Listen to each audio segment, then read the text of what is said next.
Assalamualaikum warahmatullahi wabarakatuh.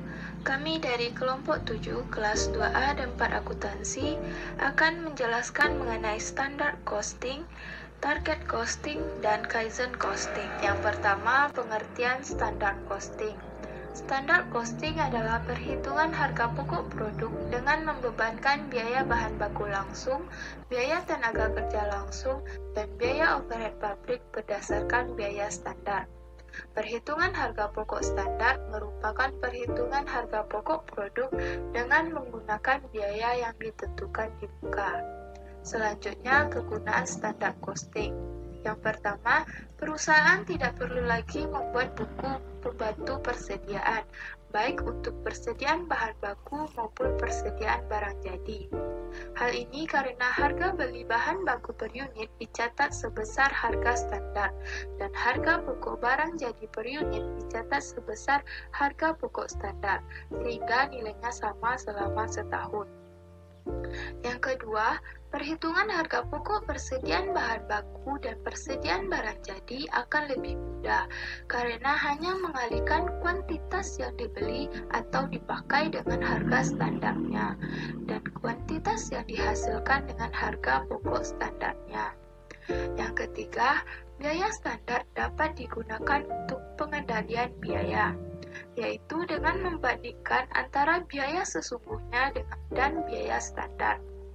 Dan jika terjadi selisih, selisihnya diinvestigasi untuk mencari akar permasalahannya dan siapa yang akan mempertanggungjawabkannya.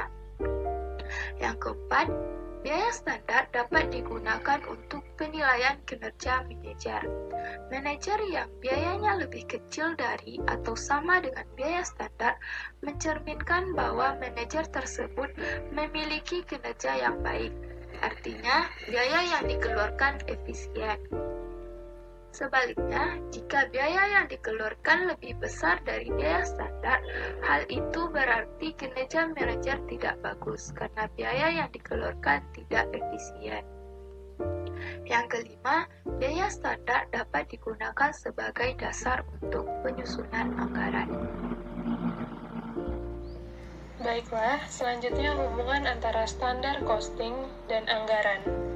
Biaya standar berkaitan dengan biaya per unit, dan pada hakikatnya sama tujuannya dengan suatu anggaran, namun pada skala yang lebih kecil. Suatu anggaran dikaitkan dengan jumlah biaya secara keseluruhan, bukan dari jumlah biaya per unit. Anggaran dan standar merupakan penentuan biaya yang dilakukan di muka sebelum suatu kegiatan dilaksanakan.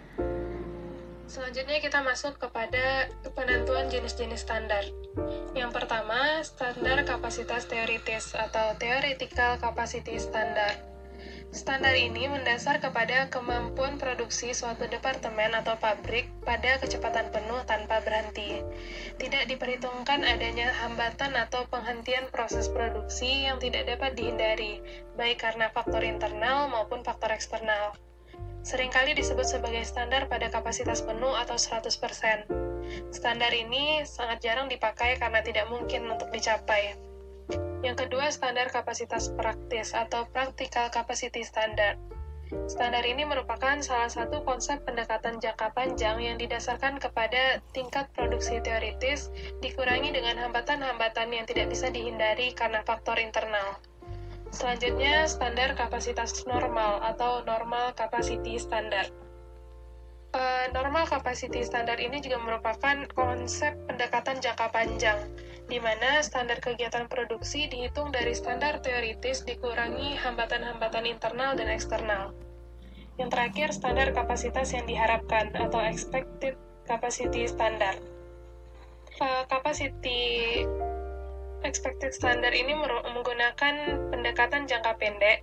Biasanya tingkat produksi yang diharapkan dipengaruhi oleh ramalan penjualan atau pada periode akuntansi yang akan datang dan perubahan persediaan produk yang dikehendaki. Baiklah, kita lanjut kepada pembahasan yang selanjutnya, yaitu poin kelima, target costing. Menurut Supriyono, target costing adalah suatu sistem untuk mendukung proses pengurangan biaya dalam tahap pengembangan dan perencanaan perencanaan produk tertentu, perubahan modal secara penuh ataupun perubahan modal secara teratur. Target costing sering juga disebut cost planning atau cost project, yang bertujuan untuk mengurangi biaya produk pada tahap perencanaan dan pendesainan produk sehingga memungkinkan perusahaan untuk mencapai pangsa pasar dari target laba yang diinginkan.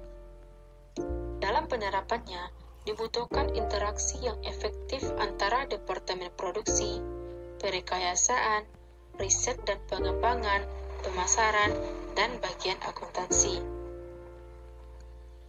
Terdapat 4 kunci sukses yang perlu dipertimbangkan oleh manajemen yang akan menggunakan target costing menurut Tunggal.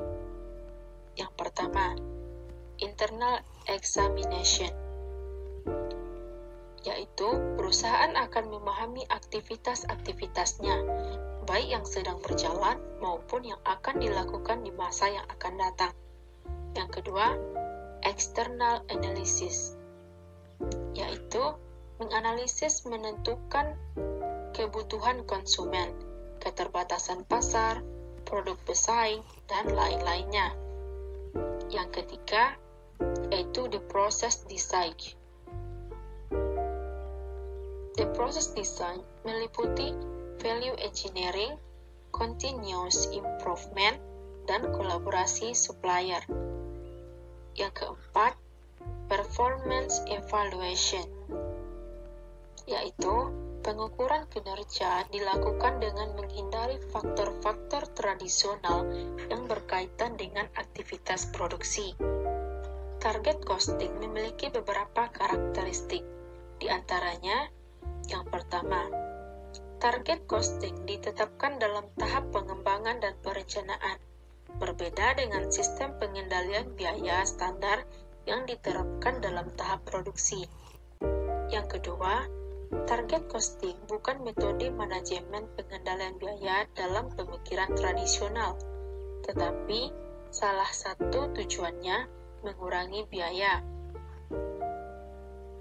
Yang ketiga, banyak menggunakan metode ilmu manajemen pada saat proses penentuan target costing, yaitu meliputi teknik-teknik pengembangan dan perencanaan produk.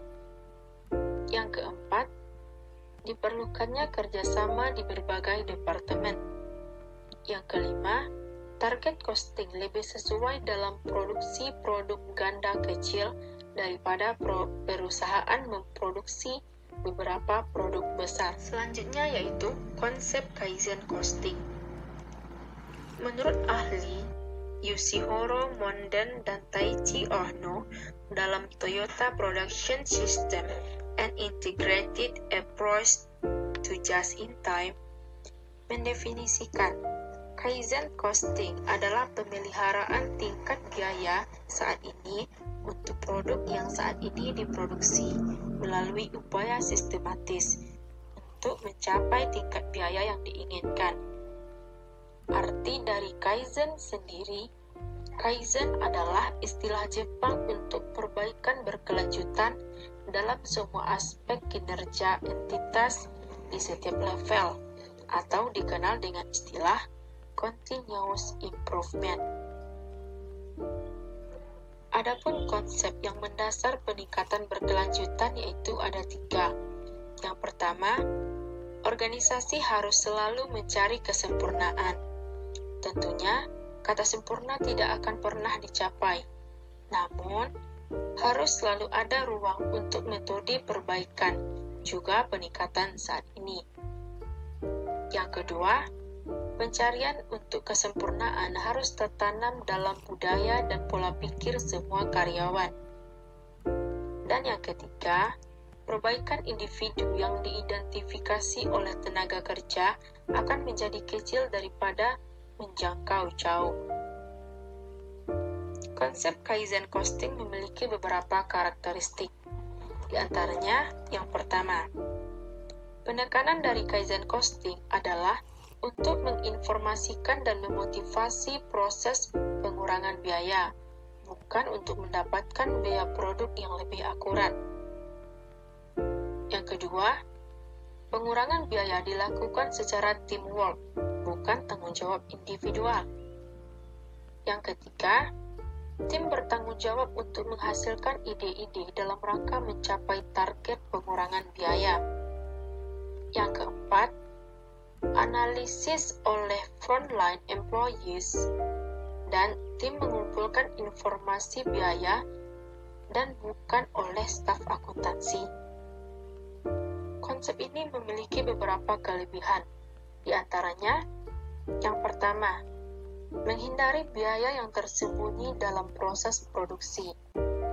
Yang kedua, memberikan nilai tambah pada operasional produksi sehingga dapat meningkatkan kualitas produk dengan biaya terendah.